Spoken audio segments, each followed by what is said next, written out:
తెలుగుదేశం పార్టీలో తిరుగుబాటు తప్పదా? మైనింగ్ వ్యవహారాలు మంటలు రేపుతున్నాయా? అనేక రకాల సమస్యలకి కారణమవుతుందా? పాత కొత్త తెలుగు తమ్ముళ్ళ మధ్య ఇప్పుడు తగాదా తారాస్థాయికి చేరిపోయిందా? ఇప్పుడు వేరుకుంపటతో పాత తెలుగు తమ్ముళ్ళంతా ఒక గూటికి చేరి కొత్త నేతలకి కట్టడి చెయ్యాలి అనేటువంటి నిర్ణయానికి వచ్చేస్తున్నారా? ఇలాంటి చర్చే మొదలైంది. ముఖ్యంగా తెలుగుదేశం పార్టీకి గట్టు పట్టున్న జిల్లాగా భావించే ప్రకాశం జిల్లాలో ఇప్పుడు తెలుగు తమ్ముళ్ళు తిరుగుబాటు జెండా ఎగరేసేస్తున్నారు. మైనింగ్ వ్యవహారాలకు సంబంధించి గతంలో వైఎస్ఆర్సీపీ హయాంలో చక్రం తిప్పినటువంటి వాళ్ళకే ఇప్పుడు మళ్ళీ ప్రాధాన్యత ఇస్తున్నటువంటి తీరుని తెలుగుదేశం పార్టీ శ్రేణులు సహించలేకపోతున్నాయి. అధికారం మారితే తమందరి హవా నడుస్తుందని, తాము చెప్పినట్టు సాగుతుందని ఆశించినటువంటి చాలామంది ఇప్పుడు డేలా పడిపోయారు. తెలుగుదేశం పార్టీ విపక్షలో ఉన్నప్పుడు తమ మీద పెత్తనం చేయడానికి వైఎస్ఆర్సీపీ సహాయంతో ముందుకొచ్చినటువంటి సెక్షనే ఇప్పుడు మళ్ళీ తెలుగుదేశం పార్టీ అధికారంలో ఉండగా అదే రీతిలో కథ నడుపుతుండడంతో తమ్ముళ్ళు కుతకుతలాడిపోతున్నారు. అప్పుడు వీళ్ళే ఇప్పుడు వాళ్ళే అయితే మేమేం కావాలి అన్నది ఇప్పుడు తెలుగుదేశం పార్టీని నమ్ముకున్న మైనింగ్ వ్యాపారుల మాట. ఈ మాటకు టీడీపీ అధిష్టానం ఏ మాత్రం ప్రాధాన్యత ఇవ్వడం లేదు. కనీసం కూడా పట్టించుకుంటున్న దాఖలాలు లేవు. వాళ్ళని అడ్రస్ చేద్దాం, ఎంతో కొంత మేర సంతృప్తి పరుద్దాం, ఏదో రీతిలో కొంతవరకైనా మైనింగ్ పంచుదాం అనేటువంటి దానికి కూడా టీడీపీ నాయకత్వం ససేమిరా అంటుంది. ఇది తెలుగు తమ్ముళ్ళకి మంట పుట్టిస్తోంది, తీవ్రమైనటువంటి ఆవేదన కలిగిస్తోంది. 5 ఏళ్ల పాటు తాము అనేక రకాలుగా అష్ట కష్టాలు పడి ఆవేదన చెంది వైఎస్ఆర్సీపీని ఓడించాలని ఆర్థికంగా తెలుగుదేశం పార్టీకి అండదండలు అందిస్తే ఇప్పుడు అధికారం వచ్చిన తర్వాత తమను పక్కన పెట్టేస్తారా అంటూ ఆవేదన చెందుతున్నారు.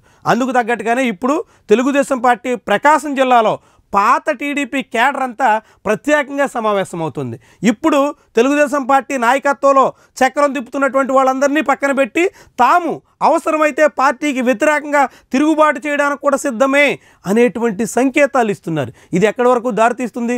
చాలా ముఖ్యమైనటువంటి పరిణామం. తెలుగుదేశం పార్టీ ప్రస్థానంలో ఎన్నడూ లేనంత వ్యవహారం ఇది. ఇప్పుడంతా నెల్లూరు నుంచి వచ్చినటువంటి వైఎస్ఆర్సీపీ శ్రేణులు, గతంలో వైఎస్ఆర్సీపీ అధికారంలో ఉండగా కథ నడిపినటువంటి మైనింగ్ వ్యాపారులు వాళ్ళ హవా నడుస్తుండడంతో మా మాట చెల్లుబాటు కావడం లేదు అంటూ కలత చెందుతున్నటువంటి టీడీపీ నేతలంతా ఇప్పుడు ప్రత్యేకంగా భేటీ అవుతున్నారు. ఇది టీడీపీ సెపరేట్ గుంపుగా కనిపిస్తుంది. ఇది పెరిగితే, ఇది విస్తృతమైతే, జిల్లా వ్యాప్తంగా విస్తరిస్తే అది తెలుగుదేశం పార్టీకి పెద్ద చేటు తెచ్చే అంశం అని చాలామందే భావిస్తున్నారు. టీడీపీ కోసం ఎన్ని కష్టాలు వచ్చినా గడిచిన 40 ఏళ్ళగా నిలబడినటువంటి చాలామంది కూడా ఇప్పుడు ఆ పార్టీ అధిష్టానం తీరుతో రగిలిపోతూ, ఆ పార్టీ అధిష్టానం వైఖరి మీద మండిపడుతూ ఈ ప్రత్యేక సమావేశానికి హాజరయ్యేందుకు సన్నద్ధమవుతున్నారు. మరి ఈ సమావేశంలో ఎలాంటి నిర్ణయాలు తీసుకుంటారు?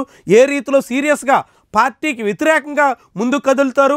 అలాంటి పరిస్థితి వస్తే ప్రకాశం జిల్లా తెలుగుదేశం పార్టీ రాజకీయ భౌతవ్యం ఏం కాబోతుంది అనేటువంటి కలత తెలుగుదేశం పార్టీ ప్రకాశం జిల్లా ఉమ్మడి జిల్లా ఎమ్మెల్యేల్లో మొదలైంది. ఇప్పటికే మంత్రి గొట్టిపాటి రవి, సీనియర్ ఎమ్మెల్యేలు అందరూ కూడా ఈ సమావేశాన్ని నిర్వహించకుండా అందరికీ బుజ్జగించాలి, నచ్చజెప్పాలి అనే దానికి సిద్ధమవుతున్నారు. కానీ ఎన్ని చెప్పినా ఎన్ని చేసినా చేతల్లో తమ ప్రభుత్వమే తమ కంట్లో వేలు పెట్టి పొడుస్తుంది కాబట్టి తాము సహించబోము అన్నట్టుగా చాలామంది తెలుగు తమ్ముళ్ళు పట్టుదలతో సాగుతున్నారు. ఇది తెలుగుదేశం పార్టీ పుట్టిముంచే వ్యవహారంగా అనేక మంది అంచనా వేస్తున్నారు. మరి నిజంగా సమావేశం జరిగి ఆ సమావేశంలో ఆగ్రహావేశాలన్నీ వ్యక్తపరిచేటువంటి అవకాశం వస్తే అది తెలుగుదేశం పార్టీకి ఏమాత్రం శ్రేయస్కరం కాదు. కాబట్టి అలాంటి సమావేశాలకు ఆస్కారం లేకుండా ఎంతవరకు నియంత్రించగలరు, ఏ మేరకు ఇప్పుడు ఆగ్రహంతో ఉన్నటువంటి వాళ్ళని సంతృప్తిపరచగలరు?